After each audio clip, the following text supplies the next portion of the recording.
All right. Welcome to Halitics. I'm Hal Ginsberg. So glad to be talking today on the Monday after Thanksgiving, and especially, as always, excited to see Carlos. How you doing, Carlos? Good. How, as always, glad to be here. I mean, this is the highlight. This is the highlight of my Mondays. So glad to be here with you. I thought you were going to go with the week or the month or something. The month. It's a highlight of the middle of my Monday day, starting at noon, and I accept that. I'm good with that. The highlight of my entire Monday. I mean, what better way to start the week than us here talking about all the hot topics of not just Maryland, but politics on the leftist side? I mean, it's amazing. Nothing could be better. And especially for me, Carlos, because you are a celebrity without question, the left-handed leftist, and it's the Left-Handed Leftist podcast on YouTube, but lots of different places. And of course, I'm struggling, as I always do, with my tech here. Carlos is way too smart. He's like, hell, I'm not going to bother with the tech. I just use that Riverside, which I have to admit is great. The problem is I got used to this, or not used to this crazy OBS nonsense. But look at this. Carlos is the big celeb du jour. There he is. I had to cut that out off the page. Everybody's Maryland politics. And let's see if we can get this up for everyone, Carlos. Over 8,000 members of Barry O'Connell's.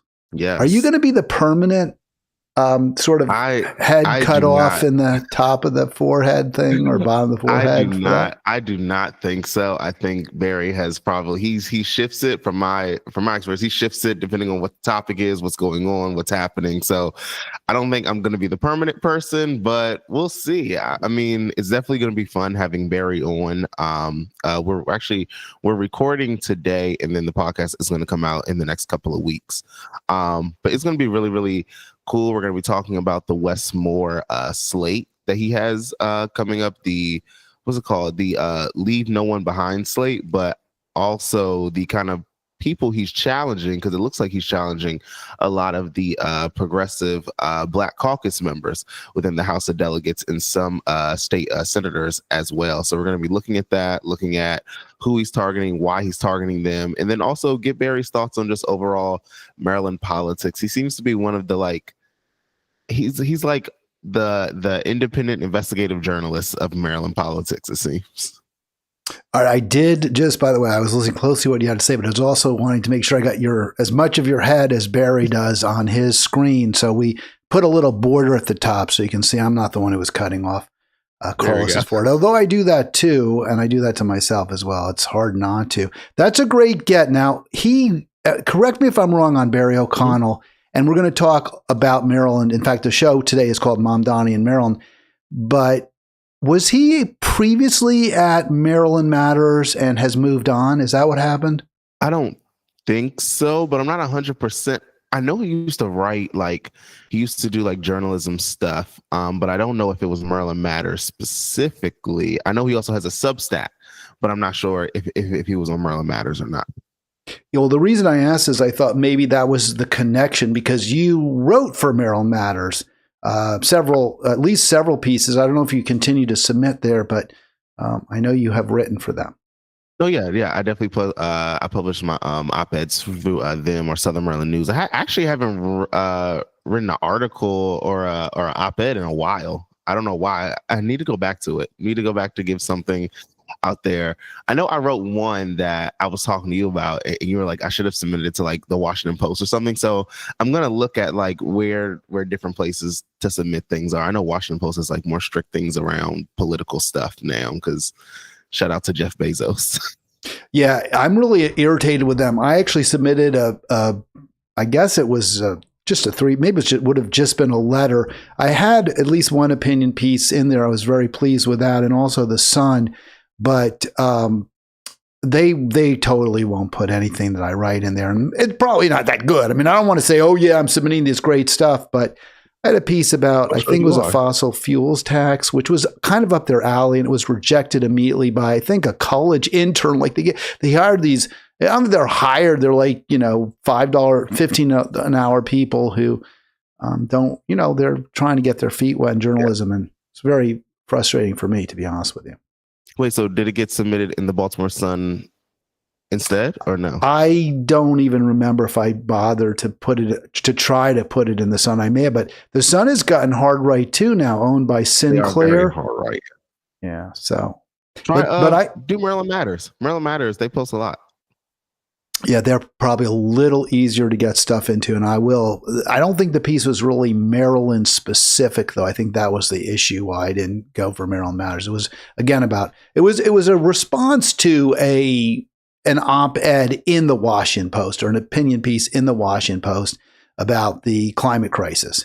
So that was the appropriate place for it. But the other problem now they're all shrinking. They also only really want stuff that supports their opinion. And you can always, their back out is always, well, you can always put it in their chats, right? You can always comment, and it's in the comments. Yeah, the comment doesn't really mean anything, really. Yeah. Does it even mean anything if it's in the main paper these days, though? I mean, I think if you think, yeah. I mean, people still, for better or worse, depending on which one you look at it, people still read it. I would say also how I think you should write a Substack too. I think you'd be good at that. It's a lot of work. I used to write a lot, and I'll tell you, when it comes to the time it required to put together something that at least that it takes me that I think is decent, and to do this, and then I was telling you, the dog has taken up a lot of my time these days, but you're right. I mean, I make excuses, but it would be better. You're right. Yeah. You could do once a month, like just a once a month article on there until you build it up as you go along. Yeah. And then also you can put clips from your live stream into your Substack as like standalone articles. Are you doing a Substack? No. I do as I say, here. Not as I do. Yeah, right. Yeah. Don't follow me. Just follow what I'm saying. That's it. Yeah. Just take my advice. But right. No, I hear you. You're absolutely right, Carlos. And given your skills as a writer, you should be doing that. But I will say you're also working full time, whereas this is my job. So, I mean, I do the podcast every day, but there should be time for me to write, and I haven't made it. Yeah, we got this. We're gonna kill it. Podcast writer extraordinaire, both of us. We'll get there. All right, Carlos Childs, the left-handed leftist. His podcast link for YouTube is in the show description. Today's Mamdani and Marilyn. He is going to be interviewing this week and then posting on his various feeds at his various places the interview with Barry O'Connell. Before we get to Barry, I did want, let's go to New York first, Carlos, and then we're going to really delve into New York to the Free State politics. This is a video, and they're connected too. It's not like some rando why is hell doing Mamdani in Maryland. They're not even connected. Mamdani's in New York and blah, blah, blah. There's actually some method to my madness. It's kind of a response that we're seeing from Mamdani, Carlos. Let me just kind of, and I don't know if I even made this clear to you, but kind of a response the way it does seem like Mamdani, despite running pretty far to the left as we've seen, is really trying to come up with compromises to work with his political opponents. I'm not sure I agree with that. I'm just saying this is something I'm observing. And Wes Moore, for all his centrism, is kind of reacting, right? He's kind of vindictive almost, it seems, based on what Barry O'Connell and you are saying towards those who are standing in his way.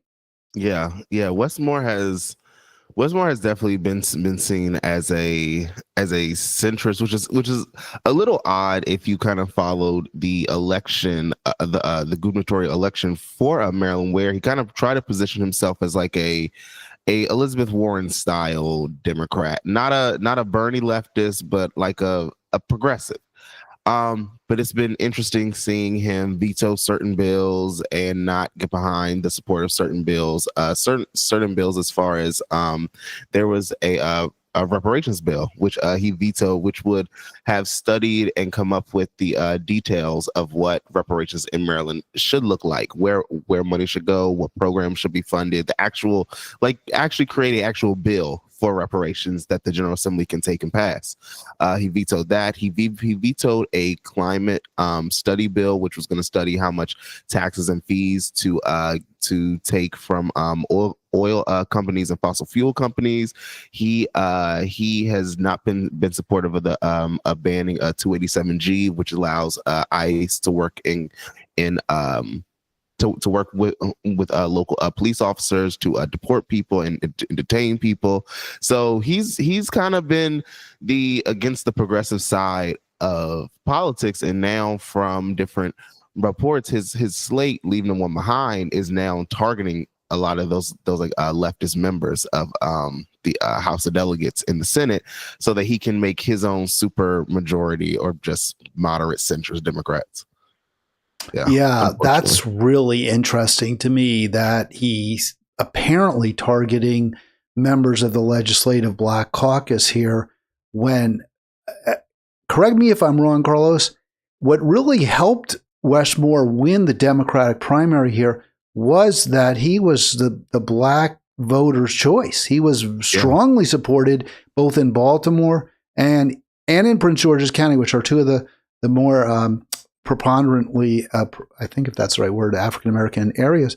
And now he's kind of turning his back on that, on the caucus. Yeah, there are reports that he's coming out against Alethea McCaskill and Cheryl Pastor, who were two Baltimore Democrats as well. And then we also have Bill Ferguson, who's a Baltimore Democrat. He's not black, though. He's the Senate president. It's reports of multiple different legislators. So, and also from what Barry is saying, he's basically using this next General Assembly session to kind of assess who he also needs to take out, who's not supporting redistricting, who's supporting his like housing agenda and things like that. So he really is trying to do what also Hogan tried to do with the Republicans, what Mike Miller used to do with Democrats. So he's falling in line of these kind of like authoritarian type of legislators. Yeah, really interesting. We'll circle right back to that. I do want to show, this is a video here in New York City, the Park East Synagogue. And this is, by the way, thanks to, and I'm going to freeze it right there, the New York Post, the right-wing New York Post, for putting this up. And I love the description: hateful mob of anti-Israel protesters descend on New York City synagogue urging resistance. So hateful is quite an interesting word. I think what they're saying is don't send more colonists to occupy and settle, i.e. steal land in the West Bank. I don't know if I'd call that hateful, but I want to play just a little bit of this, Carlos, and then we're going to get Mamdani's response. Very interesting.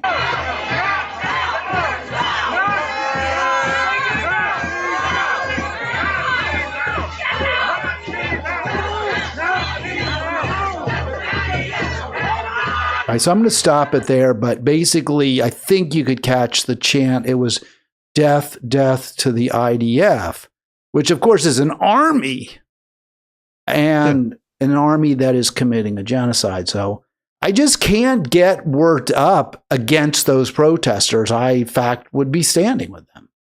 Yeah, I mean, they're using their freedom of speech, and they're protesting a foreign government. It's something that we all have the right to do. I don't see a problem with it either. I mean, it's not like the IDF is some like non-profit organization giving out food to Palestinians or Israelis. They're, like you said, they're a genocidal military. So one thing, though, I did want to just kind of highlight from that video, and let me put it back up for just a second. And I don't know, because as much as I certainly support the right of the protesters, I agree with their stance 100%. I do note, you can see from this image that there are a lot of folks on the sidewalk, and they're blocking entrance to the synagogue. And I don't think completely the police are there to try to make sure people can get in, but they are blocking entrance. Now, is that, in your mind, a problem? In other words, because I was back and forth on this, okay, but so I don't want to just put you out there on a ledge and say, Carlos, what do you think? And then I'll change. I want you to know, since I took the topic, I'll give you, I'm back and forth. it is a public space. Anyone supposedly can go in. I don't know. Where do you come down on that? No, I'm in support of it. I say that you have to take those type of measures in order to do an effective protest. I mean, it's nice to do a protest like actually, this is going to be some shade towards them. The No Kings protest. All right, cool. It's nice that we stand on the sidewalk. Everything still runs smoothly, but if there's nothing disruptive, it's not really memorable. So yeah, make it so people can't go into the church, to the synagogue. Make it so that you're disrupting people. That way, people know what you're talking about, have to listen to your message, and have to at least address what you're saying. Whether they do it in good faith or bad faith is their own prerogative.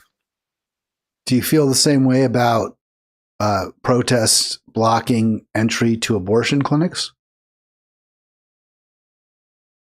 That's a good question, Hal. That was good. And I got a little. I'm setting a trap for you too, just so you know. I like in that. advance, just so I'm warning you. I mean, do I agree with the message? I'll say this. This is where I guess you could say my hypocrisy comes in a little bit, because I say that is different than blocking a synagogue, or it also. For me personally, it's about what you're protesting. They're protesting the end of a genocide, the end of, but yeah, like you said, stealing people's land in the West Bank. I think on the abortion side, it is literally people stopping people from getting access to healthcare.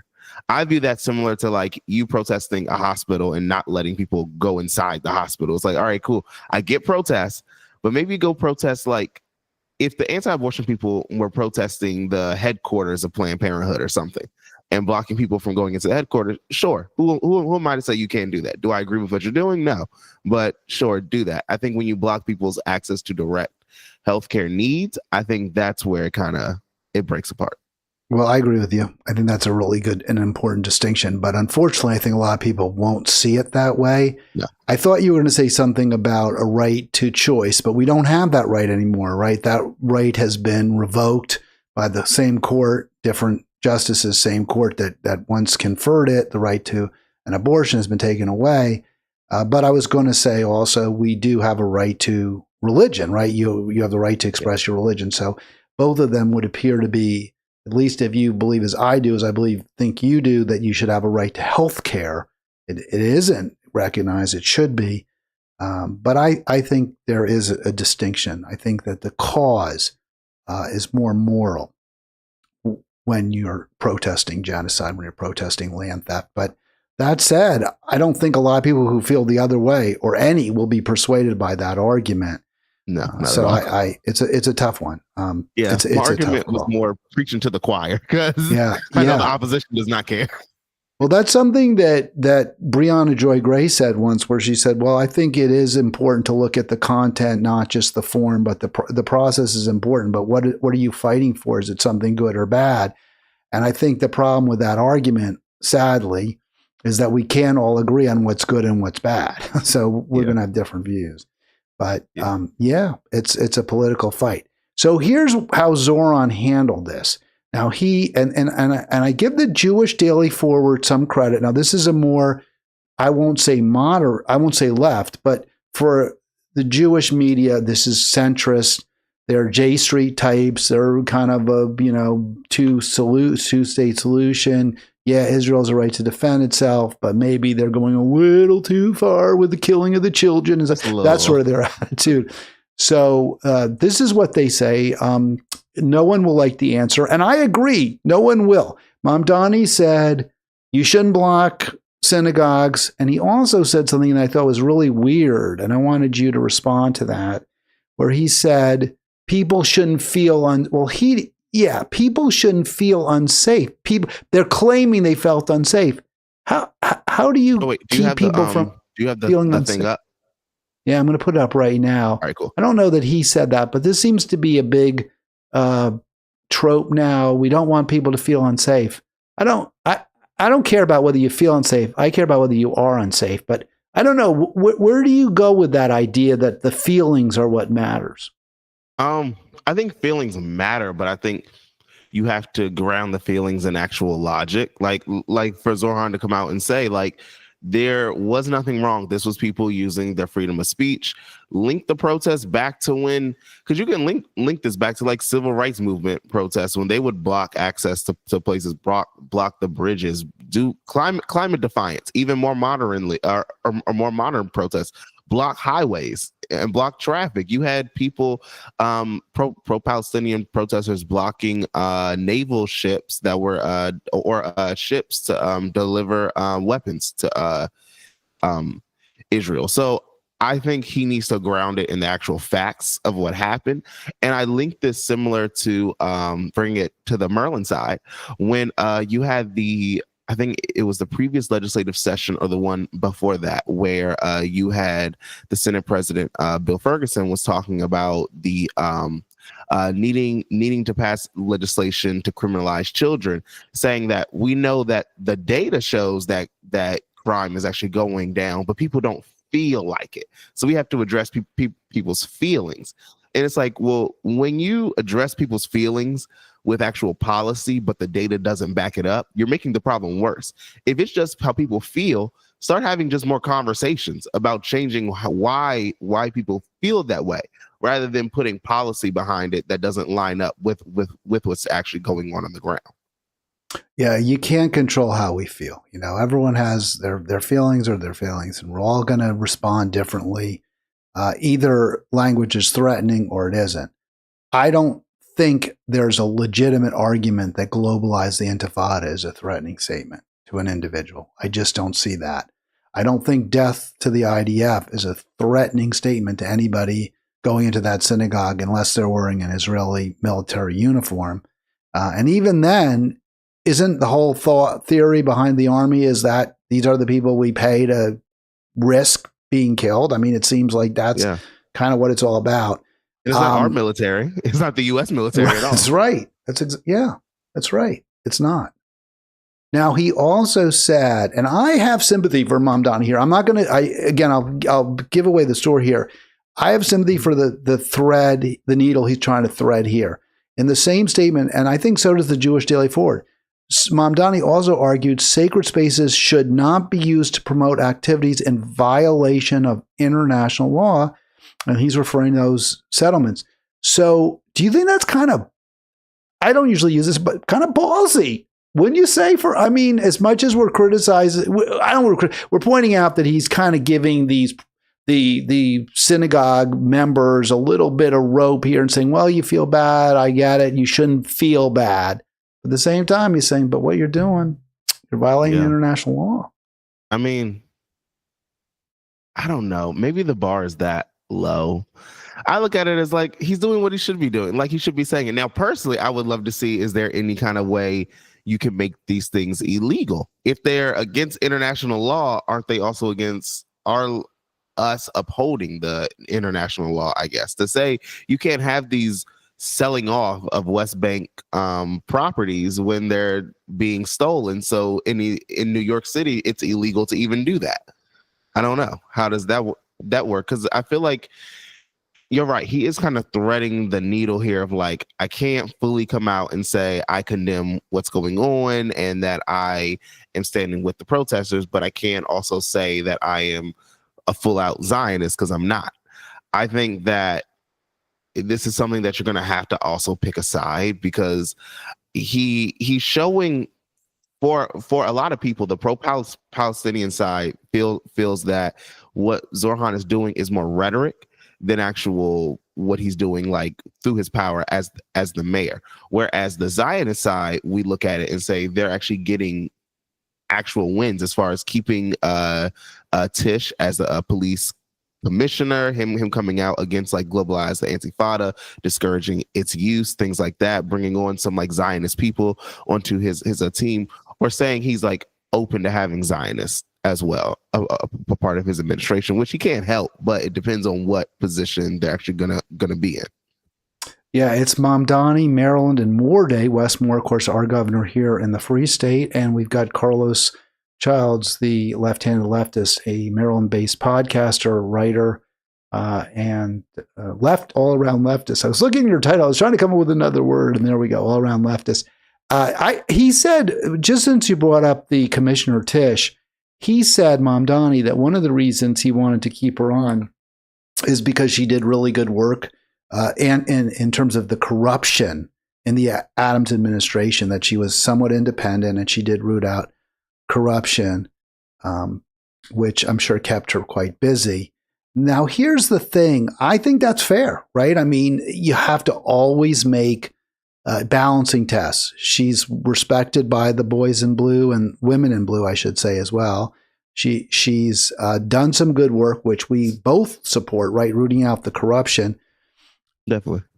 I can't, and if it's going to placate people, and maybe he's had behind the scenes conversations with Tish and said, listen, I get your, because she's made it clear she wears her chai and everything. I get your pro-Israel and all that, but you're going to have to change your tone when it comes to the protests, the pro-Palestine protests. Maybe she said, yeah, I'm okay with that. I did what Adams wanted me to knock skulls. I won't do that if you're the mayor. I don't know. I think that is something that definitely is going to have to be seen over time. And I don't know. I am going to push back on that a little bit, because if she is willing to root out the corruption in with the previous mayor, while the mayor appoints the police commissioner, it's kind of hard to see her also falling in line to Zorhan as mayor to say, I don't want you to be a full-out Zionist police department either, because she could also say, well, I didn't listen to the old mayor when he was against his corruption. Why would I listen to you about your stuff? I do get your point about rooting out corruption, which is great. Seeing that there was a reduction in crime, which is great as well. Me personally, I don't believe that police really play a part too much in reducing crime, more so responding to crime. But yeah, I feel like it's a lot of people who could do that job. I would pick someone else. I would pick and I would even go as far to say picking a non-controversial person, picking someone who may not be Jewish or a Muslim, picking just a different police officer or citizen. And I'll say this, I'm never going to be one to say, oh, wow, that's a great police commissioner, because at the end of the day, you're still a part of a system that is corrupt in itself. Well, you're defending capital, right? I mean, that's their job. Defend property, defend capital. So there is that issue. No question about it. These are the issues where I'm willing to give Mamdani a little bit of rope, especially because, and my final point here on this, and then let's move on to Governor Moore, is that you got, I think, well over 1 million Jewish New Yorkers. And I don't agree with the ones who are, I obviously don't agree with the Zionists, because that's not what I am. I think they're completely 100% wrong. But if you throw a few crumbs, some of them are going to be less against you. And I think other folks who are more, even who aren't maybe not Jewish or aren't Zionists, may say, okay, well, he's trying to work with people. I think politics, they say, is the art of the possible. When you're dealing with very difficult, intransigent folks, maybe a little bit of language, giving them a little sugar will help that medicine go down. If that's his plan. I get that. I think he's in a difficult spot too. I think he's in a spot where he has the hard-on Zionists are like, they don't care what he says. The man could literally renounce his religion and switch to being Jewish, and they still wouldn't like him. They would still say he's anti-Semitic and all that. I think self-hating Jew. He'd be a self-hating Jew. They really would. They coined Bernie that too, didn't they? He was a self-hate. Wow. So yeah, so you have that. I think also you put in specific Jewish people who are anti-Zionist Jews, and you show that there is a difference between the Zionist movement and the anti-Zionist movement, and you show that the anti-Zionist movement is bigger, that your movement is bigger, and you try to basically make the other movement just irrelevant. And I think that may be his best case to not dealing with this as much, but I think it's something he's always going to have to deal with as long as he's the mayor or in New York politics. He's going to have to deal with it. We'll see how things transpire as we move forward. All right, let's move. So both of us, I think, are pretty much, just to put a bow on this, we're kind of in the same place. I'm maybe a little bit more forgiving of Mamdani. I don't like him saying, oh yeah, this is anti-Semitic, because I didn't think it was anti-Semitic. I don't think there was intimidation. I don't like him giving that much, I guess, credibility to the protesters. That said, I kind of get that you don't want to have that fight. You don't want to say, oh yeah, they weren't being anti-Semitic, and then having every J Streeter, not just APAC, but every J Streeter coming out and attacking you. All right, let's get to Maryland. So this is by Carlos's new best friend. I thought I was the best friend, but now I think it's Barry. You always and we are, can see his name, Barry. I appreciate that. So isn't that nice, right? Isn't that so sweet? Yeah, even as you go, you have him on your podcast. So here it is from Barry, Wes's opt-in enemies list. Now, before we get to the meat of this, I have to say I don't understand why the First Lady. I mean, it's a nice picture. I don't know. Are they in Baltimore? Doesn't look. Maybe that's Baltimore. I don't know why they're showing. Is that the mansion? And it can't be Annapolis, is it? It can't. It doesn't look like it. It looks. You know what this could be? What if this? I wonder if this is when they were on vacation with George Clooney. Oh, in Italy. So you think that could be? It might be. Maybe it has that like look to it a little bit. Well, the little balls on the. Who knows? I'm thinking it could be. It could be the Annapolis somewhere. Although that's high up. Fear the governor, but really fear the First Lady. Did I miss something? I didn't see anything about her in that article. I didn't see.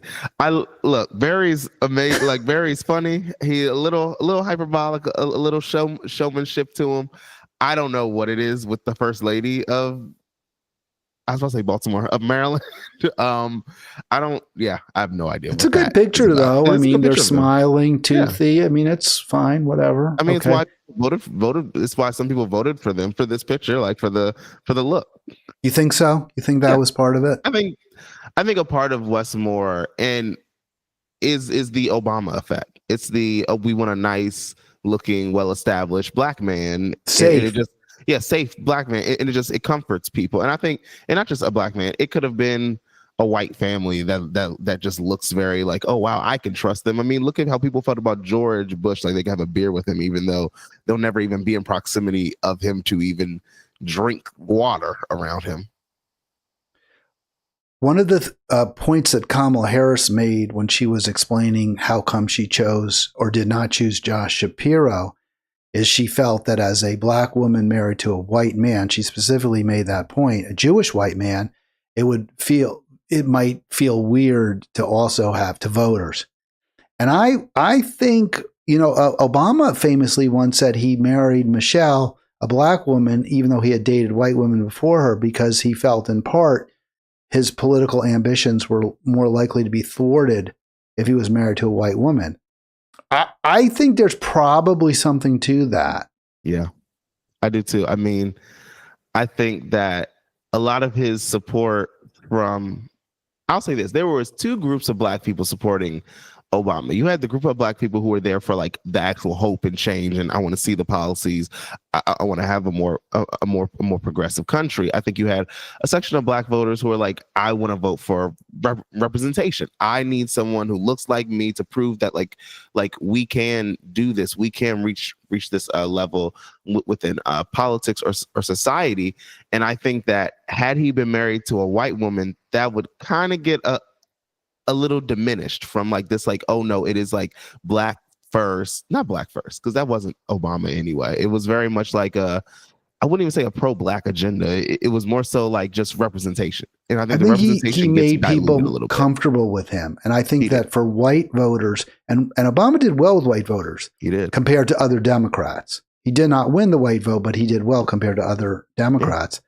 Yeah. I think if he'd had a white wife, that would have been put off a lot of, I really believe a decent percentage of white voters would have not have voted for him who did. And it's very, very sad. And I don't want to get into all the, but people vote based on impression, just like you were saying, right? Mm-hmm. This is an attractive couple. They have nice smiles. They're light skin. So for those who may be a really Colorism. dark black person who's really black skin would be a problem. And I think that you would have had the same issue if Obama had a white wife. So it's unfortunate, and we need to move past that, but we haven't moved past that. Yeah, and like you said, there's like implicit colorism mixed in with it, and also there's still a thing, and this may not be as much of Maryland as it is nationally, but you have the thing of like, will we have a president or governor who is 100% like Black American? I think Westmore is also mixed with is it Dominican or Cuban or he's Caribbean, I believe. Caribbean. So you also have like that mix of like Black from the like diaspora, and some people were also talking about Obama and Kamala Harris, how they are how she is Indian and Jamaican, her parents are, or how Obama's father is Kenyan and his mom is white. So you have like that mix of not having like Obama's not a descendant of American slaves. No. And I think that's it too, where some people are wondering, are we going to have an American descendant of slavery as the president or governor or things like? Well, I don't know about Westmore's family too much, but Obama as like president or Kamala Harris as who would have been president. I'm looking this up right now. Moore is his mom is a daughter of immigrants from Cuba and Jamaica. So I don't know about the father. It doesn't say on Wikipedia, which is kind of my go-to. So there's that. And with regard to Kamala Harris, my understanding is she was not also a descendant of American slaves. She didn't win, but she wasn't, because her father is Jamaican. Or was Jamaican. Yep. Father's Jamaican, mama is from India. So yeah. India, yeah.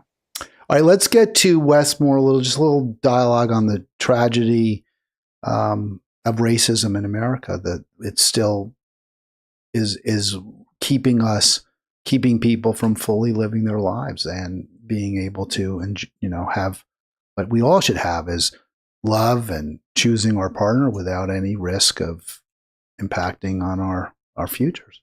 Yeah. And we should all have a decent future. That's what I always say. We all need to have a decent present and future. The past, it's tougher to get to, to address. The reparations veto. So this seems to be what, and I don't want to steal your thunder if you're going to be talking about this with Barry, but is this really that Moore is upset that he is getting criticized by the Legislative Black Caucus for vetoing the bill? Yeah. This is one of the biggest things, because there was even a after he vetoed it, you had Senator Anthony Muse, who was the sponsor on the Senate side, coming out against this. Alethea McCaskill, the delegate on the House side who sponsored it, was coming out talking about it, talking about how like they plan to override the veto, and people were pushing back. Senator Anthony Muse in an article said that like I think he said he wasn't surprised. It's just he was caught off guard that he actually, or he thought that in the time from when the bill passed to when it was supposed to be signed, that they could move Westmore enough to get him to either sign it or just not sign it and just let it go into law, and just really kind of caught off guard that they couldn't. And this has also been really detrimental to Westmore's presidential optics too, because you had a lot of Black Democrats coming out against him. There was a DNC event in South Carolina where you actually had a whole bunch of or you had some high level people protesting him speaking there, saying like, if you vetoed reparations, why is the DNC, or why are we inviting you to a South Carolina event for Black Democrats to come out to talk to us? Like, you're not even supporting bills that would help us as Black people. So I think this is something that's really going to affect him when it comes to the presidential election. But then also, you don't want to be the only Black governor currently in the country vetoing reparations, and the Black people amongst the largest black caucus in the country is coming out against you, you feel like, no, you have to tamper that down whenever you get a chance. Well, I mean, I agree with the writing here. At first, I thought maybe this is a little overstated by Barry, but Barry O'Connell wrote the piece, and he is going to be, by the way, you're going to get to hear from the horse himself on Carlos's podcast later this week, The Left-Handed Leftist. All the links are in the show description. By the way, if you want to call me too, 240-24, call us, 240-242-5646. Please give us a jingle. This is why I do at these live shows, so that people can talk to me. And I love it when you do call. The ringer is working. I test it during the lead up to the program. I agree that it would be an embarrassment. It would look bad for Wes Moore that an African-American governor vetoes a reparations bill, and then the Black Caucus says, not so fast. We are going to pass that bill over your veto. That would look bad. No question about it. Here's my thought, though. And I think we've discussed this before. And I said, to the surprise of everybody, that I would have voted for this bill, because I've come out in the past that I don't think reparations is the best solution for a real problem. But I do agree with something that Governor Moore said, which is that we've already had studies. Let's act. I agree with that. Why not, if you're Governor Moore, come forward and say, these are the concrete proposals that I have to address the very, very significant disparities in wealth, in income, and also in incarceration rates, which is a major concern, and rightly so, of the legislative Black Caucus. And not just the disparities, and just the fact that there are so many Black people in this state who are in jail, and so many children, so many Black children. Why doesn't he come forward, publicly with a statement, item by item, listing what he would do, what he proposes, and urge the legislature to pass those specific remedies? Exactly. And then on top of that, listing how they specifically help the Black community too. But he doesn't, because he is falling into what I call the Obama effect of Black politicians as, oh, because I'm Black, I don't want to be seen as the governor or the president helping Black people specifically, because people won't think that I'm there to help everyone. And I call BS on that, because we see farmers become politicians, and then they do things to help out farmers. We see nurses do it for nurses. We see community groups do it to help out the community that is a part of their base, that is a part of the reason that they're there, but also that is in the best interest of the overall society. And I think that Wes Moore, he tried to do that, coming out talking about small businesses, talking about homes and things like that. And it's one of those things, it's like everything he proposed wasn't specific to the Black community as reparations would be. And the one pushback I'll say to you and Wes Moore, Hal, is that yes, people are tired of hearing, well, let's study this. If this was a reparations bill that would just study how slavery, Jim Crow, and all that affected black people, I would say, yeah, there's no point to just studying it. We can see day to day how it actually affected us. I think that because this study was going towards actual policies of like we can fund universal college for X number of people, we can direct cash payments of this amount, it can be taken from taxes here, and here. These 5 corporations have profited so much from slavery and from redlining, and that we're going to give X number of people in these areas certain loans. You can look at when it comes to incarceration records. You can even look at housing, where you have a lot of people in Maryland who live in segregated communities just because of redlining throughout the state. So there are a lot of things that the Reparations Commission could have come up with, and I think that it looks really bad on him to have basically been like, oh, we need action now, but not lay out a bullet point by bullet point plan of here's what we're going to do. Here's how it's going to help out the Black community. And here's how I'm going to get it done too. Because a lot of times these elected officials, they'll say, oh, here's my plan to do something. But then you never hear them actually do it. You just hear them talk about it. And then it's like 2 years later, it's like, wait, did you ever do this? And it's like, no, they didn't. Well, I think that's a really good answer that you gave, but I'm going to stick to my guns a little bit. Here's what you mentioned, Delegate Alethea McCaskill. as one of his targets, right? Moore's targets, who wants to unseat her. Here's what she had to say. The commission will carefully consider and evaluate a range, just like what you were saying, a range of reparations proposals, and also support strategies to uplift vulnerable communities.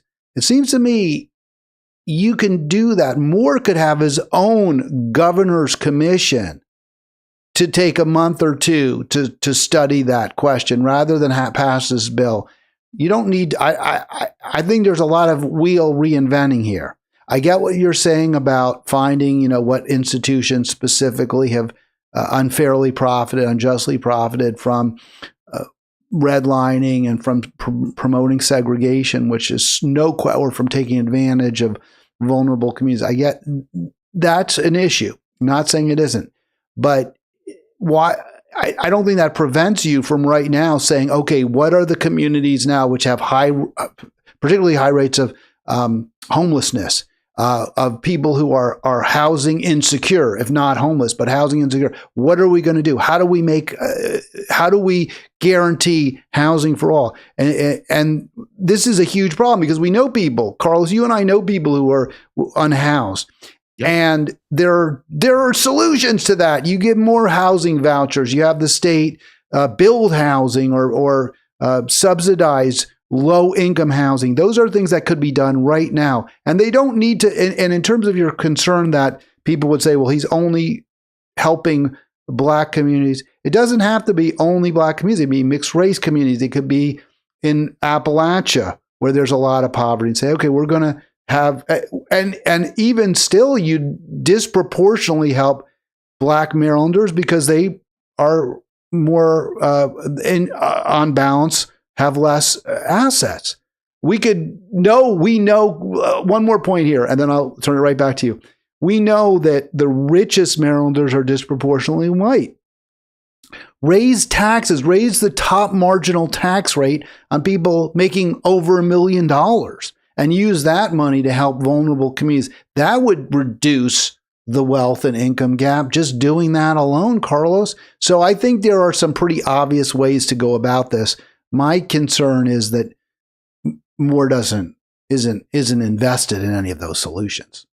I mean, yeah, your last point kind of said it all. He's not going to raise the taxes on the wealthiest people. He's not going to, like, he's talked about doing things to make it easier to build homes, but a lot of those are kind of the regulation side of things, or kind of just, or also, I'll say this, it's easy to say build more affordable housing when you do not define what affordable housing is as well. So that's another point against him as well.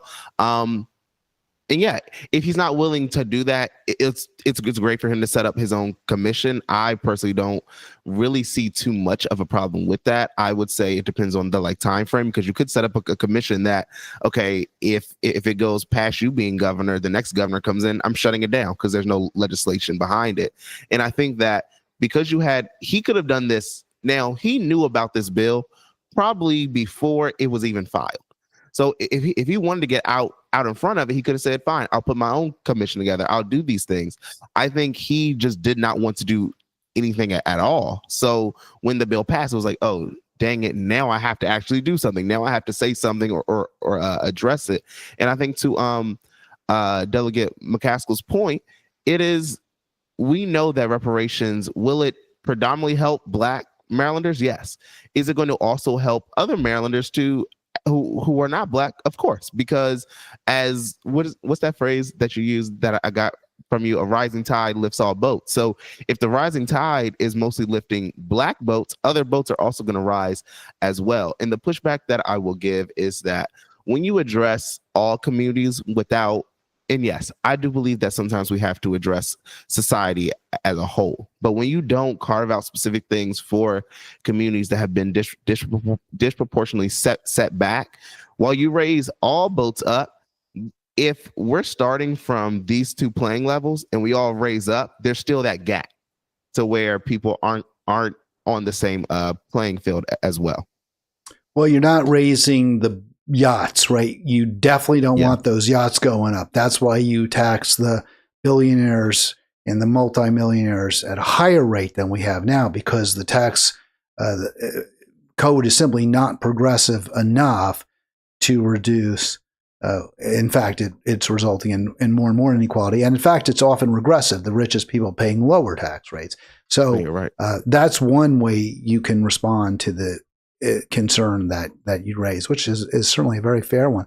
One other point just to make here is in terms of reparations or in terms of the concerns of the Black Caucus, and I mentioned this earlier, you brought up two names to me off air, and we've mentioned them, McCaskill and Pastor.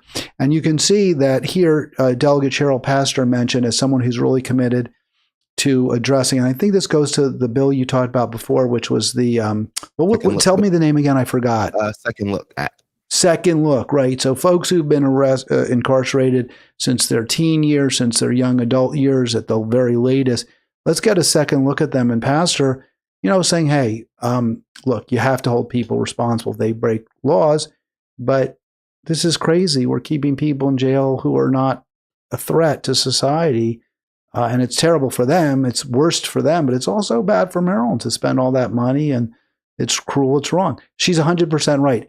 I don't know Governor Moore's policy with respect to incarceration. Has he spoken on this? Has he had some policies that are good?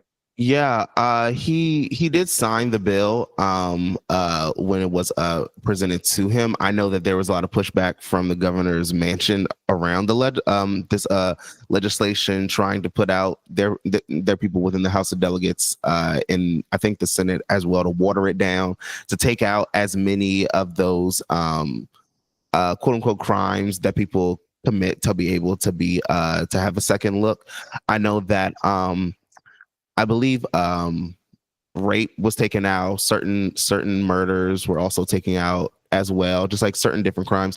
And I'll say this, that when I say these crimes, a lot of times people look and say, oh my gosh, like you want to let rapists out, you want to let like murderers out. It's like, we're not talking about people who committed crimes and were incarcerated for like a year. We're talking about people who went in as teens, a lot of people who either may not have known what they were doing, a lot of people who were just caught up in the wrong thing. And you're talking about them being in at least like 20 something years, people who are either getting a life sentence or extremely long sentence too.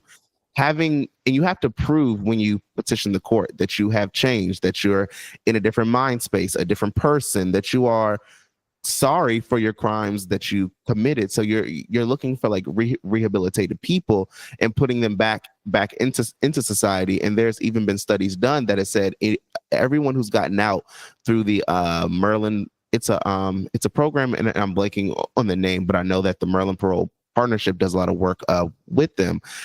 People who have come out through some of the programs, they've seen nobody who came out through the program has gone back to jail for crimes as well. So once they get out, a lot of them start community violence prevention programs. They start giving back to the community and stopping people from getting in the same situation, especially kids that they were that they got themselves with as well. So the legislation here was definitely good. Westmore definitely was pushing back on it from behind the scenes as well.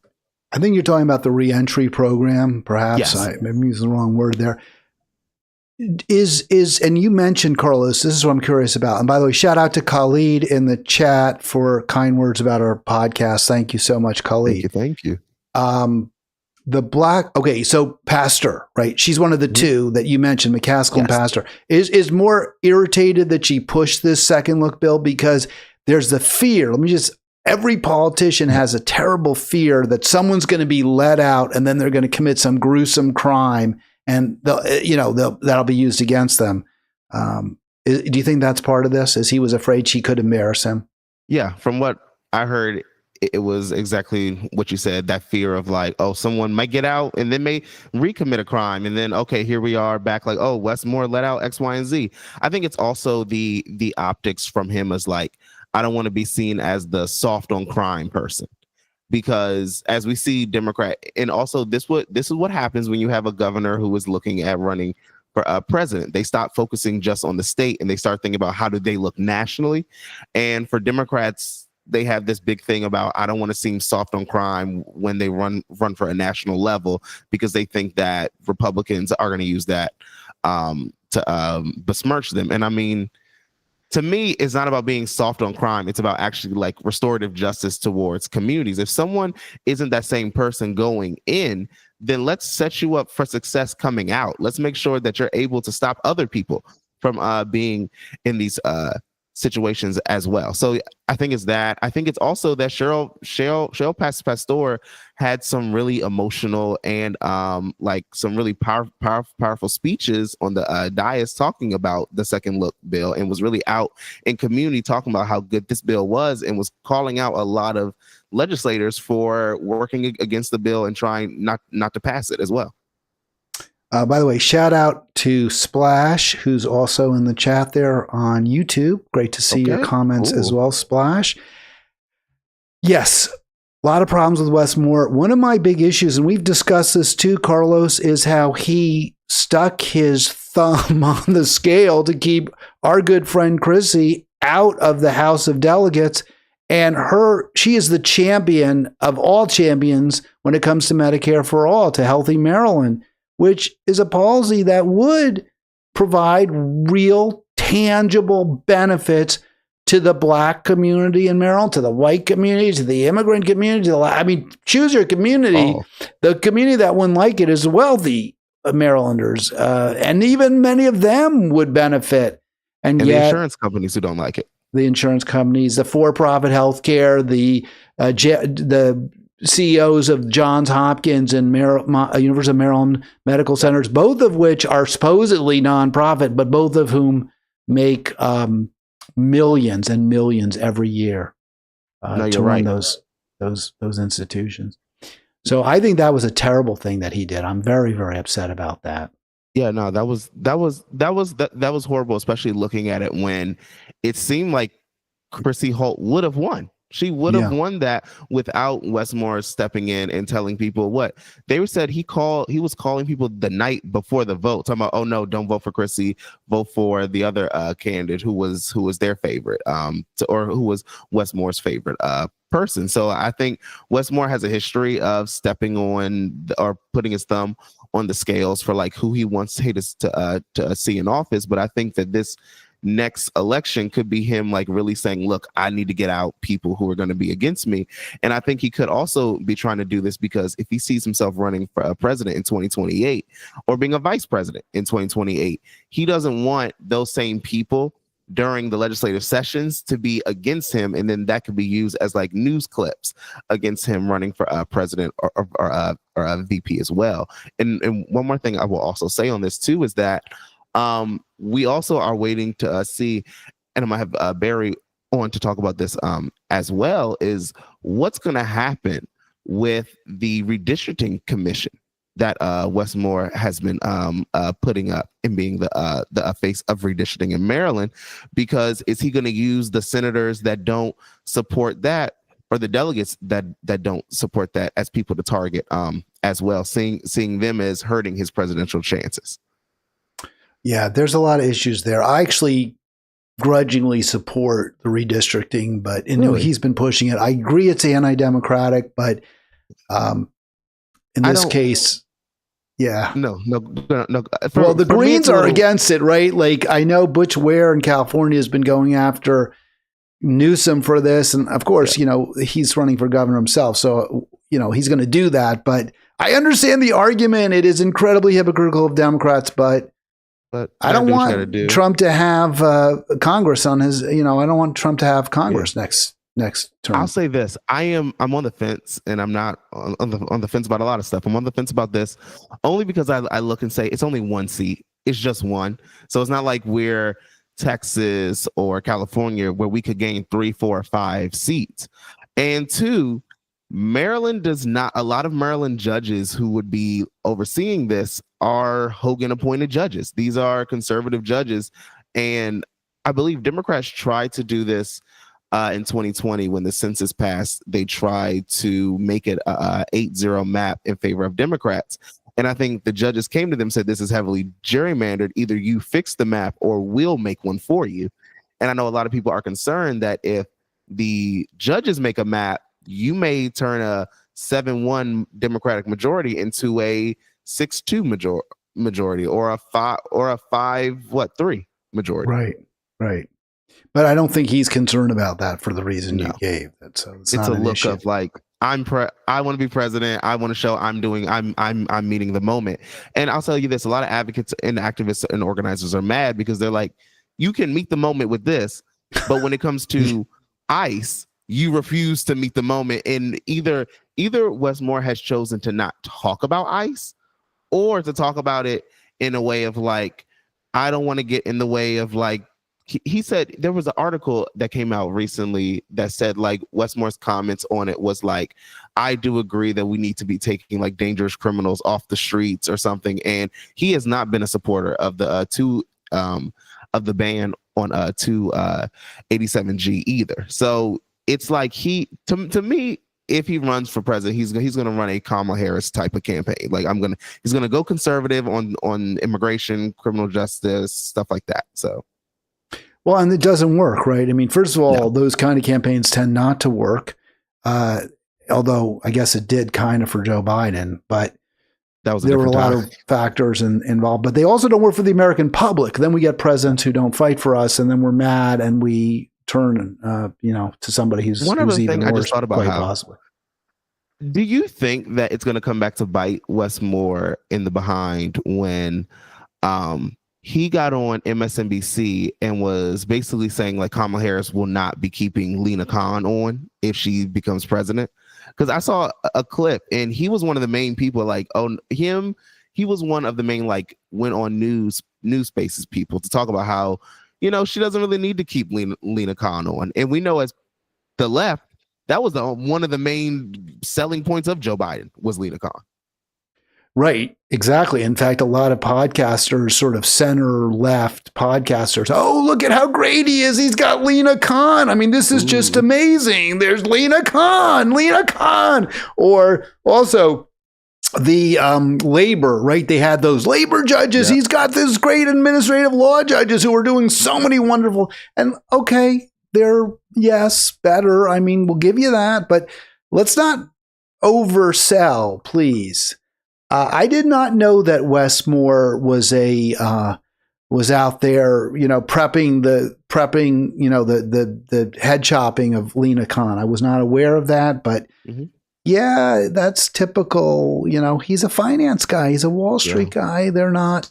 They don't like backed by the billionaires and Oprah Winfrey. They don't like anti-monopolists. No, not at all. 240-242-5646. We're going to go a little late. Carlos told me he had some extra time, so let's keep it going. And we're staying here in Maryland. The old line state, the free state's kind of interesting. They're two different. Also, I've heard it called the tree state.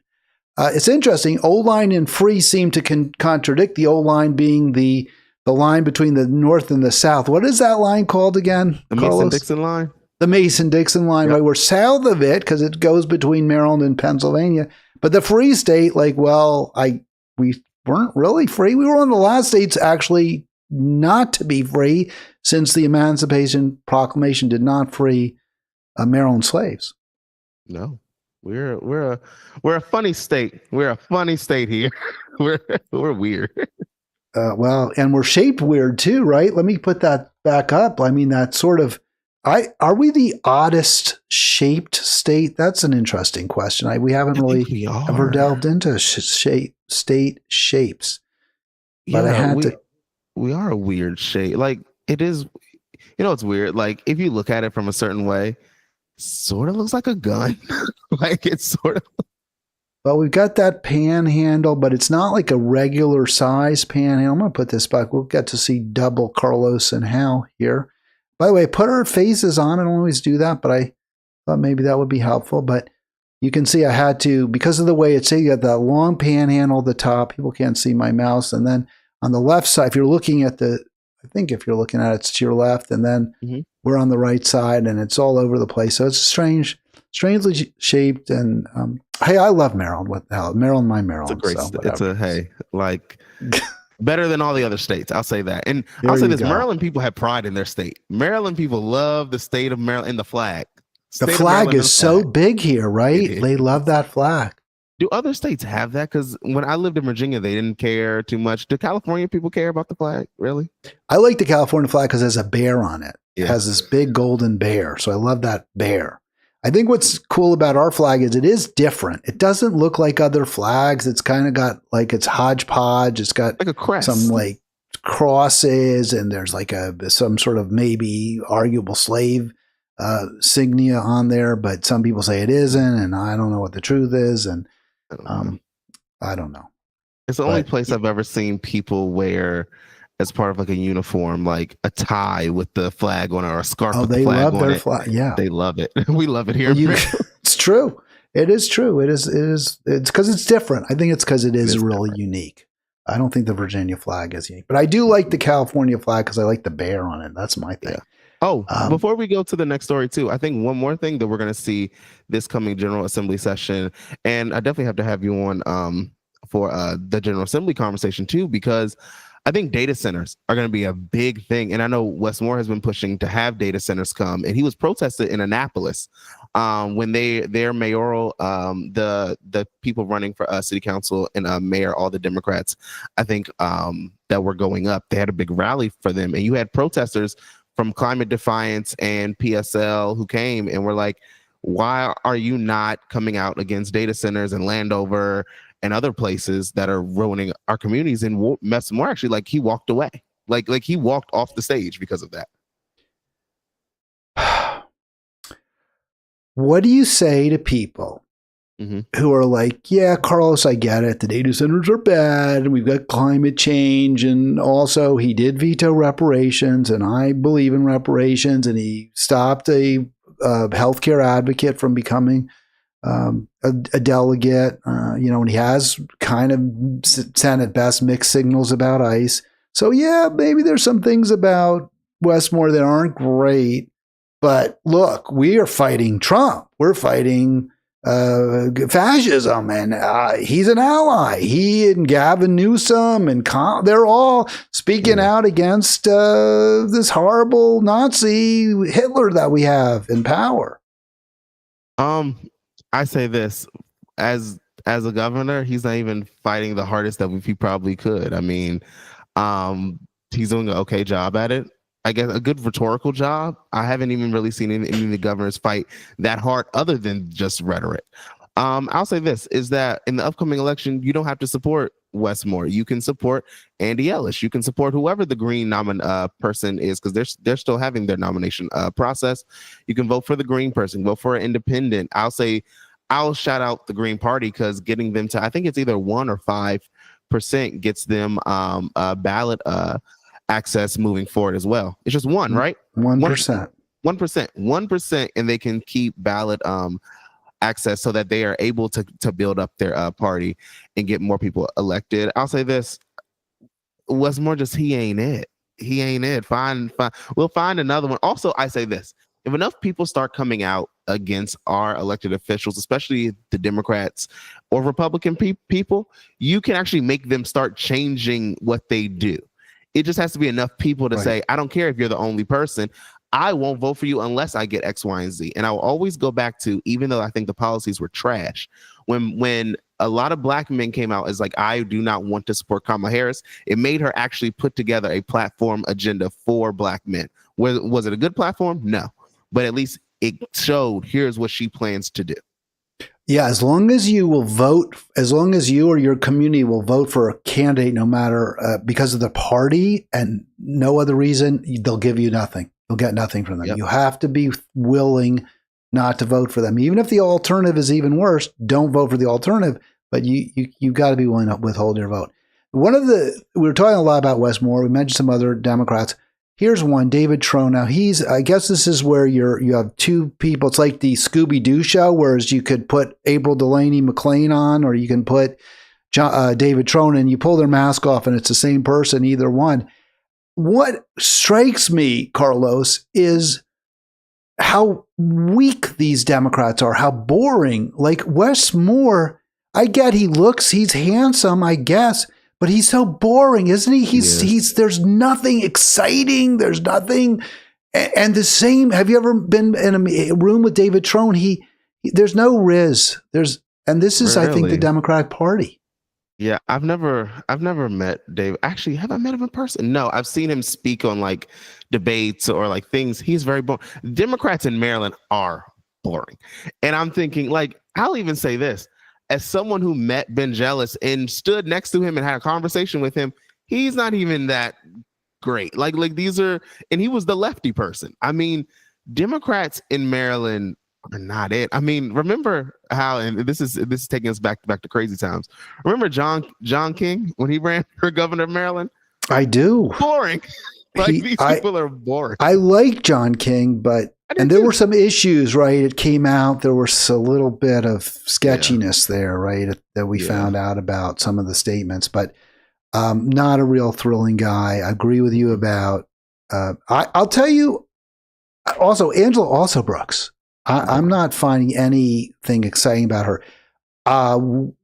I do really like the senator from Baltimore, whose name always escapes me. I think she's great. Jill Carter. She's been completely sidelined. She has no. Yeah. Well, she's gone from the Senate now. Jill Carter is. She left. Yep, she was appointed to, I think, like the Board of Appeals for Maryland. So she's gone from there. She was actually a very I do not see anyone in the Senate who can even compare to a Jill Carter. She was charismatic. She was good at this. She knew how to build a coalition. She knew how to stand up for the right thing. Her gone is a really harmful thing to the left. And I think Moore knew that. That's why he appointed her. Because you're right. Yeah. He did appoint her and he got her out of there. And I don't blame her for taking it at this point because she had no pull. Yeah. So and why am I going to sit here? Because I know she got threats and dealt with all the stuff, which is why personally when she did leave, they had the whole thing in the Senate where everyone talked all glamorous of her. A part of me wouldn't even want that because I'm thinking, you all didn't act like this to me personally. Right. Why are you going to say it just because I'm leaving? You're just happy that I'm gone. It's just performative. All right, let's just real quick. Any thoughts on Trone versus Delaney, which I've already kind of given away the punchline? I think would Trone be better than April Delaney? Because I mean, one thing that within the article, it talks about how Trone is looking at has gotten polling done within the 6th district, and one thing is he's poll testing arguments against April Delaney when it comes to her being waffly on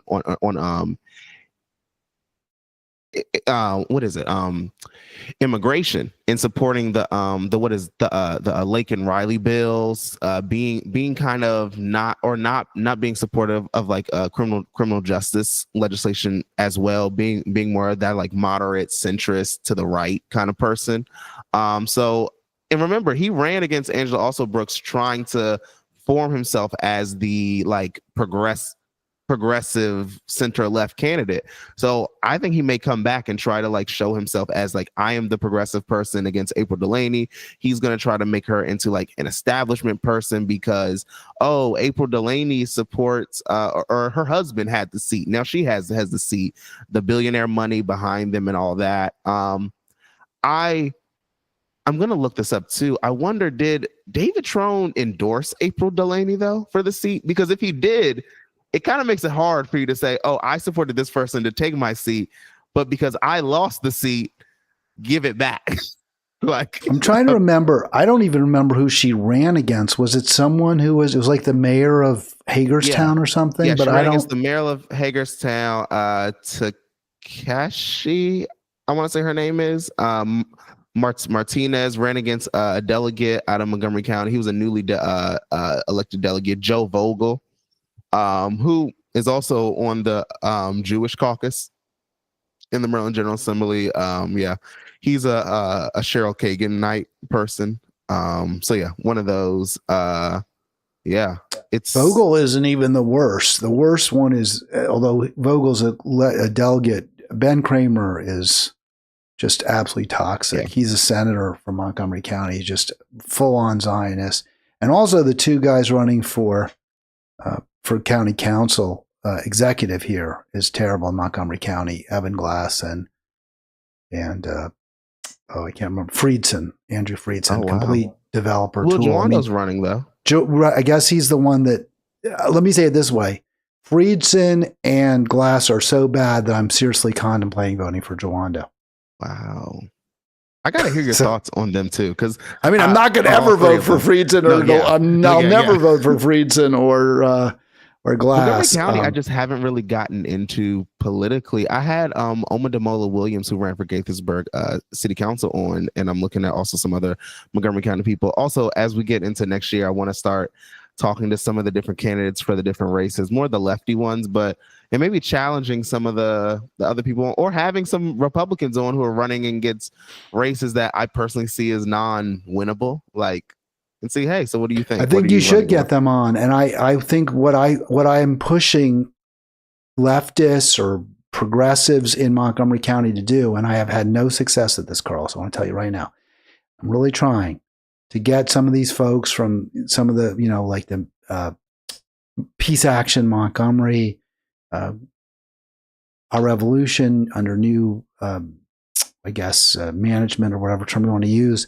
to at least look into running candidates to challenge these folks and to support the Greens to the extent there are, but there aren't. There's no Green running for county executive. There's no Green running for county council at large that I'm aware of. So let's find candidates to run. They don't have to run in the Democratic primary. I'd say let's not even run them. But I can't get people to even buy into that. And I don't understand it. And, I don't, why is it so tough for these groups to say, especially when they're now new leaders who are supposedly anti DSA, right? Why does DSA doesn't have a candidate running? No, they don't run their own candidates. They don't, but they could party.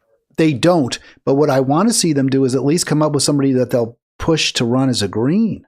Yeah. Or to run in the Democratic primary if or to do that and win, and then win and not be beholden to the Democratic Party itself. I mean, there are some people I'm like excited about. Izola Shaw, her running. She was a part of Our Revolution when we were there. Also. Or it's also some people who I'm against running too. I mean, it's funny. The mayor of Gaithersburg, he recently won his election against Tiffany Kelly, and then right after he won, like a day or two later, announces he's running for county council. So it's kind of like you just ran that race for nothing then. But yeah, no. And the one thing I've been kind of like not upset about, that's a strong word, kind of just irritated about. That's probably just as strong, is Our Revolution and other groups trying to infiltrate the central committees of the Democrats, because it seems like when you get in there, you're not allowed to be a leftist or progressives. And I remember when you had Ed Fishman on, and he was talking about being on the central committee. I can't come out against Democrats, so I got to support all the Democrats. I got to support all of them, right? Yeah. So it's like, so what was the point of the left joining a central committee when it's like you can't be leftist on there. You have to be a centrist. Yeah, that's not good. It's not good. Yeah. That's why I'm more and more just abandon Dems. Same. I mean, vote for them if you have to, but abandon them to the extent possible. You mentioned Zola. I like Zola a lot. We've been friends for a long time. I brought her into Our Revolution to a degree. She has really, and Zola, I love you.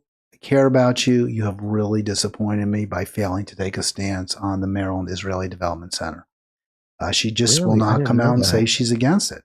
And she is backed by Jawando and Kristen Mink, both of whom voted for it and have failed to say they're against it.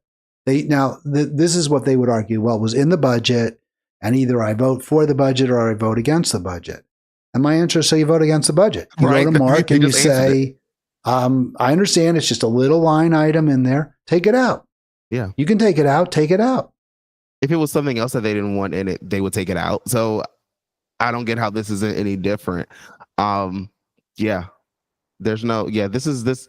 Wow. I didn't know that. Thank you for letting me. Yeah, it was unanimous. Wow. And when we had there was a hearing where the public weighed in on the budget. Mm-hmm. And I don't know, there probably were 10, 12 of us from Maryland, from Peace Action Montgomery who spoke. I was one of them. I was there.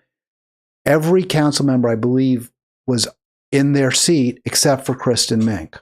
which really irritated me also. She had to know. She had some explanation. I don't know. She didn't give it to me, but it came out publicly why she wasn't there. Jawando was there. Kate Stewart was there. I think Kate Stewart, is she the president of the council? I'm not sure. Maybe it's Jawando. But whoever it was they were all there. He's not. She is. They were all there. I think he's the vice president of the council, wherever the term is, number 2. Kristen Mick wasn't there.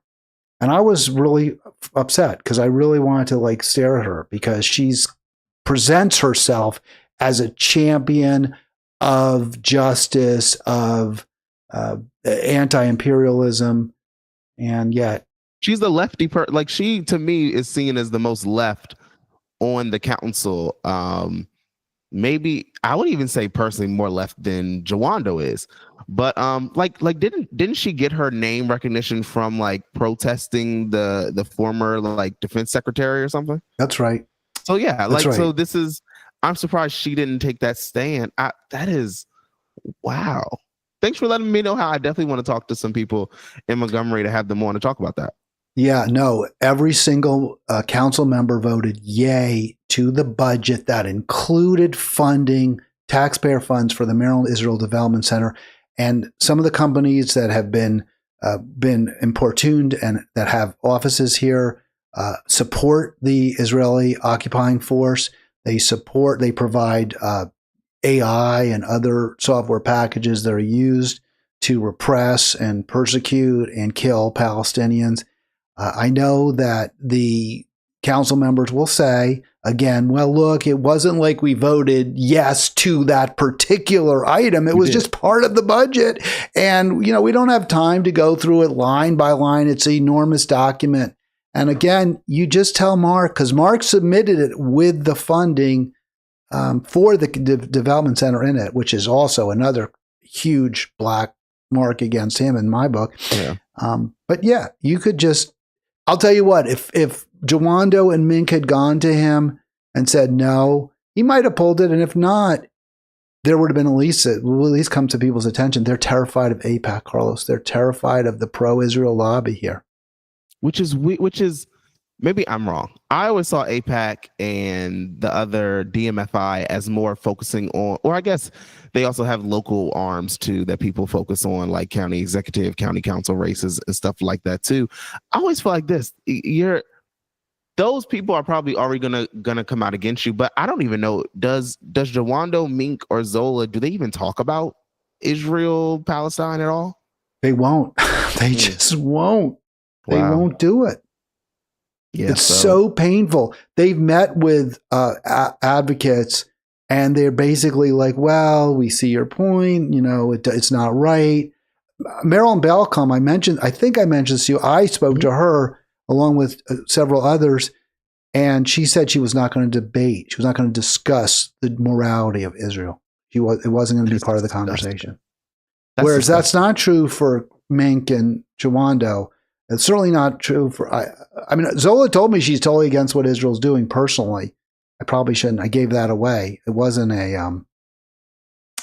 like a secret, but, it's like you don't want she it to won't happen, come out but you won't do against, anything. She won't do anything. Yeah. She won't speak out against it. That's a little light on all of them. And I think the longer it goes, I think that it's just going to puts a spotlight on like all of them, but I don't know how that'll affect people here. I don't know. They have made a decision that they believe that it would be more problematic for them. They would lose more votes if they criticize Israel and if they vote against the genocide than if they just remain silent. Wow. That's depressing, huh? Oh, it's incredibly. It's so awful. It's awful. And I really wanted to find that website because I had it up where it was Susan Caron from, she's a great activist, and I'm trying to get her on this program, who had put together a website where she lists their policies. But oh wow, I don't have it. I'll try to present it later this week, and I'll share it with you when I find it. Yeah, please do, because I need to also have what is it? Andy Ellis and his what is it? Lieutenant governor candidate on as well. Talk about their stuff. Owen. Yeah, we were talking about Owen. Owen, and I do too. I've had Andy on several times. I'll have him on again. He's great. I support him. I endorse him for governor. Yeah, I'm surprised Montgomery County doesn't have any Green Party people running though. I thought they normally have someone, or no, maybe not. The one Green of whom I'm aware who's running in Montgomery County is running for Congress against, Who, Jamie? Jamie Raskin. Yeah. Okay. All right. But good luck with that. Good luck with that. And that goes to my comment about Green Party people. Sometimes I feel like it's like y'all choose the races that almost are unwinnable, and then be like, yeah, let's just run for the sake of running. I'm like, take that Congress seat, run for a county council seat, run for like city. The one thing I will give the Green Party in DC, they had a candidate, Alyssa Silverman, who was on the DC City Council, and she wound up losing to a Democrat. But run some city council people who may not be, they may be not registered as a Green on the ballot, but you build up the Green support, start building up county delegate seats, start building county council seats, and go up from there. But people are going to do what they're going to do. Yeah, the thing is, in DC, it's a little different there too, because they, for a while, I don't know if they still do this, had a seat set aside for non-Democrat, non-Republican. Really?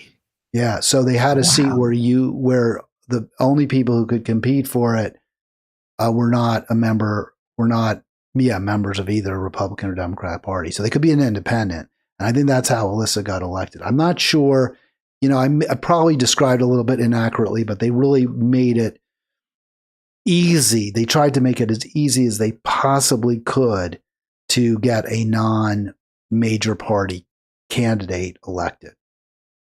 Wow. Okay. I'm gonna look into this. That's cool. Yeah, it was a really good idea. I liked it a lot, actually. I don't know again how that's going right now. And by the way, correct me, Carlos, if I described that inaccurately. I don't think I did exactly, but I may have. Okay. I got a lot wrong. I'm gonna look it up, and we can always talk about it again as well. And another thing I wanna one get I'm trying to get that's going to be a little difficult is Boyd Rutherford on my podcast, the former lieutenant governor, because he worked on a lawsuit to make it so that independents or basically people can choose what primary they vote in. If they're not registered Republican or Democrat, they can choose whatever primary in the election to vote in. So that's going to be interesting. I know the court turned their case down, but they're going to appeal to it. So I want to see the argument, because I'll tell you off the bat, I'm not super supportive of open primaries, just because I feel like you vote in the primary that you're registered to vote in. I believe in ranked choice voting. I believe honestly every party should have ballot access. I don't think, once you establish yourself as a party, you have ballot access. You can run your own, the Board of Elections, the state, they'll run your primaries for you, all that. As long as there's ranked choice voting, I have no problem with that. The only time I would oppose a completely open ballot or almost open ballot is when it's a plurality winner, because then you do have, the more parties that are listed, the more likelihood someone wins with 25% of the vote who's just a complete, wingnut. And that's not something we want. Yeah. We don't. We'll see. The thing is, the wingnuts are probably the ones who are perceived as wingnuts are the ones we would support. But I know, right? Because I don't think Mark would have won. Here's an argument against it. To the extent you really like Mark Elrich, and I used to like him a lot and thought he was a good exec. I no longer feel that way because of his support for the development center there, the Israel Development Center. But he probably wouldn't have won if there had been ranked choice voting, because he won 2 elections very closely with about 40% of the vote in the primary. And my sense is that the more conservative Democratic voters in this county would have put him at the very bottom, and he would not have prevailed if there had been ranked choice voting. Okay. That's interesting. All right, cool. Well, that's one token maybe against ranked choice voting for the just left. A few thoughts. To me, it isn't an argument against it, but it's certainly something to bear in mind for progressives, that just because you have it, which we agree is a better system, doesn't mean you're going to necessarily win elections as a result. Yeah, I mean, look at New York City when Eric Adams won. He won because they were just figuring out ranked choice voting. He figured out, hey, look, I can draw a lot of people to me. Now, he did win because of RCV, but he would have won with plurality also. He actually got like 33%, or maybe it was. I think he had the most votes. I think he had the most first place votes. Wow. In 22. Did you? Even wingnuts can win. Even the wingnuts can win. Well, he positioned himself as the law and order guy. He was a Democrat. You see the video of him like going through a house saying like what looks like a simple family picture. Behind it, loose bullets. Is that? Yeah. Yeah. Well, I don't know what to tell you. We elect a lot of people that shouldn't be. Yeah. And the ones who should be elected get removed or struck down. For all the negatives about Marjorie Taylor Greene, it's sad to see her go. Yeah, it's also, we didn't get to her, but I will, since you brought her up, and I know we're going way over the hour, but we'll cut it off in a minute because I got to go. My dog is probably barking now. Fortunately, I can't hear her. But AOC kicking, her when she's down. Well, she's only doing it because she got her pension, right? And she's only doing it because, Trump, she can't take the heat from Trump. And I'm like, this was someone who, a lot of faults, a lot of things to disagree with, but she was allied with you at the end, or at least we'd hope she was allied with you, or you were allied with her. We'd hope on really important issues. She wanted to restore the funding for not just Israel. She wanted to restore funding for Medicare, right? There was all that Medicaid. She was good, and Obamacare. Yep. And AOC can't be spared to have one kind word for her. I think that tells you something about AOC. Yeah, she called out the insurance industry. She called out the billionaires for the Epstein files. She condemned Trump. She condemned foreign wars. I mean, to me personally, I don't hear Ro Khanna saying like evil things about her, knowing that they work together on the Epstein thing. So I feel like it's certain. Look, there are no permanent enemies. There are no permanent allies. Great. Marjorie Taylor Greene, horrible policies on like 90% of what she supports. But the 10%, I'll say, yeah, she was right on that. There was a comment she made about Mamdani that was very ugly. Something about putting she retweeted. And I got this from Aaron Mate of the Gray Zone. And I was just watching that this morning. But apparently she on the day after Mamdani won, she retweeted an image of the Statue of Liberty wearing a burqa, like the head, the covering that the Muslim women wear. And, that's just so low rent, and it's bigoted, it's racist, whatever, Islamophobic. Anyone knows it's racist because Muslim isn't a race, but Islam isn't a race, but it's ugly.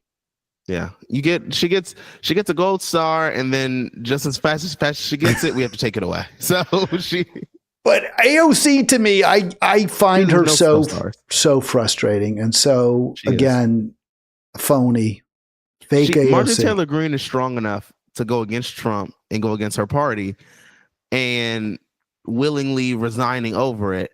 AOC won't even come out and say that. And also, Marjorie Taylor Greene is going against the Republican Party and Trump, who are popular amongst the Republican base. AOC won't even go against Chuck Schumer and Hakeem Jeffries, who are not popular amongst their own base, when they are still pushing AOC out. I don't get it. Fake AOC. There we go. All right, let me see. Give me one more sec, and then we're going to call it a program, Carlos. We'll have you back next Monday if you can make it. And anything else you want to throw out onto the mix, because I want to get that issue about the council positions on MID, see if I can find it. And I don't know what I did with that website, right, cool. But I'll take a minute to talk while you do that. All right, go ahead. I'm done. I can't find it, but take your moment. Take your minute anyway. No. As we come out of the holiday season, I hope everyone had a good holiday season. And as we go into the next round of holiday seasons for everyone, I hope that, again, be nice, be kind to other people. You don't know what everybody's going through. As we go into an election year, I would say take the time between now and January. Start figuring out for yourself, what are your 3 top issues and what are your 3 top things that you want to see a candidate on the city level, county level, state level, and national level, or soon to be national level, run on, and start saying, unless that candidate meets these three policies, I'm not going to vote for them. And on top of that, don't vote for people who take corporate PAC money.